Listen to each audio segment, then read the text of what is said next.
মা চাচিদের হাতে তৈরি অথেন্টিক রেসিপিতে আজকে তৈরি করে দেখাবো চট্টগ্রামের ঐতিহ্যবাহী খাবার মধুবাত।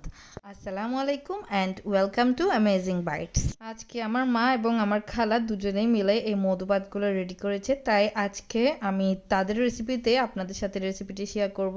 এইখানে 1.5 কেজি মতো চিনি গুঁড়া চাউল খুব ভালো করে ধুয়ে আমরা স্বাভাবিক যেভাবে ভাত রান্না করি তার থেকে একটু বেশি পরিমাণে পানি দিয়ে এই ভাতগুলোর স্বাভাবিক নিয়মে রান্না করে নিতে হবে।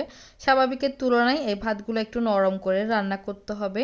আর রান্না করতে করতে যখন এই ভাতগুলো একদম ফুটে যাবে আর পানিগুলোও একটু টেনে আসবে, তখন কিন্তু একটা ডাল ঘুটনির সাহায্যে এগুলোকে খুব ভালো করে ঘুটে নিতে হবে, যাতে করে ভাতগুলো একটু মিহি হয়ে যায়। আর এই কাজটা কিন্তু একটু সময় সাপেক্ষ ব্যাপার। এই তো এখানে প্রথমেই ভাতগুলো রান্না হয়ে যাওয়ার পর চুলার উপরে কিছুক্ষণ ডাল ঘুটনি দিয়ে ঘুটে নিয়েছে। আর এই পর্যায়ে এখানে স্বাদ মতো লবণ অ্যাড করে দিতে হবে। ভাতের সাথে লবণটা খুব ভালো করে মিক্স করে নিয়ে এখন কিন্তু এই হাঁড়িটা চুলা থেকে নামিয়ে নিচ্ছে। আর নামানোর পর এটা কিন্তু অনবরত ডাল ঘুটনি দিয়ে ঘুটে নিতে হবে। আর এই পর্যায়ে কিন্তু এইটা অনেক বেশি গরম থাকে, তাই সাবধানতার সাথে এই ডাল ঘুটনি দিয়ে এই ভাতগুলোকে খুব সুন্দর করে ঘুটে নিতে হবে। মধু ভাতের স্বাদটা আর একটু বাড়ানোর জন্য এখানে বেশ কিছু পরিমাণ গুঁড়ো দুধকে একটু গরম পানি দিয়ে মিক্স করে নিয়ে এইগুলো মধু ভাতের মধ্যে ভাতগুলোর মধ্যে ঢেলে দিতে হবে। আর এটা কিন্তু চুলায় থাকা অবস্থায় করা যায়। আর এখানে এই পর্যায়ে কয়েকটা পোলা পাতা টুকরো করে অ্যাড করে দিয়েছে আর দুধের মিশ্রণটা দিয়ে দিয়েছে। আর এটা কিন্তু চুলায় থাকা অবস্থায় করে নিতে পারেন, দুধটা দিয়ে মিক্স করে নিতে পারেন। আমরা চুলা থেকে নামানোর পরে এটা অ্যাড করেছি আর আবারও কিন্তু খুব ভালো করে এইটা মিক্স করে নেওয়া হচ্ছে।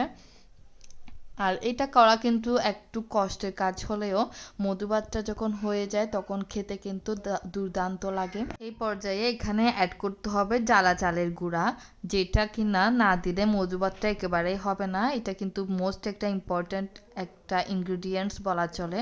আর এই জ্বালা চাউলটা আপনারা যে কোনো মুদি দোকানে পেয়ে যাবেন। এটা আমরা ব্লেন্ডারে একটু গুঁড়ো করে নিয়েছিলাম। আর এই তো জ্বালা চাউলের গুঁড়াগুলো দিয়ে অল্প অল্প করে দিয়ে এটা কিন্তু মিক্স করে নিতে হবে। আর জ্বালা চাউলের গুঁড়াটা যখন দেওয়া হয় মধুভাতটা কিন্তু একটু লিকুইডি হয়ে যায়। আর এই পর্যায়ে চিনিটাও আমি অ্যাড করে নিচ্ছি আর অল্প অল্প করে জ্বালা চাউলের গুঁড়াগুলো দিয়ে মিক্স করে নিচ্ছি। চিনিটা কিন্তু যে যার স্বাদ মতো অ্যাড করবেন, সো আমি এখানে চিনির পরিমাণটা আর বললাম না। আর এখানে লবণের পরিমাণটা একটু কম হয়েছিল বিদায় আরও একটু লবণ অ্যাড করে নেওয়া হয়েছে। আপনারা যে যার পছন্দ অনুযায়ী লবণ আর চিনিগুলো অ্যাড করে নেবেন। আর এই তো চিনি আবারও চিনি দেওয়া হচ্ছে এখানে আর ডাল ঘুটনি দিয়ে খুব সুন্দর করে ঘুটে নিচ্ছে। আমার মা এটা সন্ধ্যার দিকে রেডি করেছিল আর এটা কিন্তু পরের দিনই খেতে হয়, যেহেতু এক রাত এটা রেস্টে রাখতে হয়। আর এটা কিন্তু লাস্ট স্টেপ। এখন জ্বালা চাউলের গুঁড়াগুলো উপর দিয়ে দিয়ে ঢাকনা দিয়ে ঢেকে রেখে দিতে হবে একটা গরম একটা স্থানে।